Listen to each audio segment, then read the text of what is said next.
రాహుల్ గాంధీ గారు ఏమంటారు దేశం మొత్తంలో జిస్కి జిత్ని ఆబాది ఉస్కి ఉత్ని ఇస్సేదారి అంటాడు ఆయన.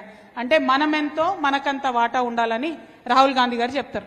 కానీ ఇక్కడ రేవంత్ రెడ్డి గారు ఏమంటారంటే బీసీలు మేం పెట్టిన తప్పుడు లెక్కలకు 46% ఉన్నారు, కానీ 46% మేము రిజర్వేషన్ ఇయ్యం. ఎంత ఇస్తాం?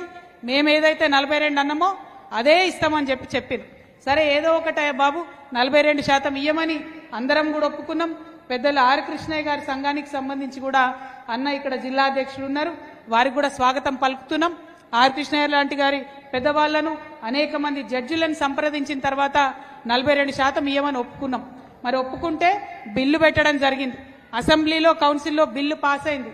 బిల్లు పాస్ అయినాక ఏం చేయాలి కాంగ్రెస్ గవర్నమెంట్? ఇమీడియట్ గా ఒక గవర్నమెంట్ ఆర్డర్ ఇవ్వాలి, జీవో ఇవ్వాలి. జీవో ఇచ్చిన తర్వాతనే ఎన్నికలకు వెళ్లాలని చెప్పి తెలంగాణ జాగృతి నుండి మేము డిమాండ్ చేస్తా ఉన్నాం. మేము 17వ తారీఖు నాడు ఈ నెలలో రైల్ రోకోకి పిలుపునిచ్చున్నాం. ఎందుకోసం? 42% బీసీలకు రిజర్వేషన్ ఇవ్వకుండా ఎన్నికలకు పోతే ఊరుకోమని చెప్పి రైల్ రోకో ఇవ్వడం జరిగింది. అందుకే రాష్ట్ర ప్రభుత్వాన్ని కొత్తగూడెం వేదికగా మరొక మారు డిమాండ్ చేస్తా ఉన్నాం.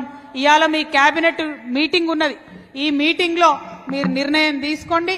తప్పకుండా 42% ఇచ్చినాకనే ఎన్నికలకు పోతామని జీవో దియమని చెప్పి డిమాండ్ చేస్తా ఉన్నాం. ఇది తక్షణమే జరగాల్సిన విషయం.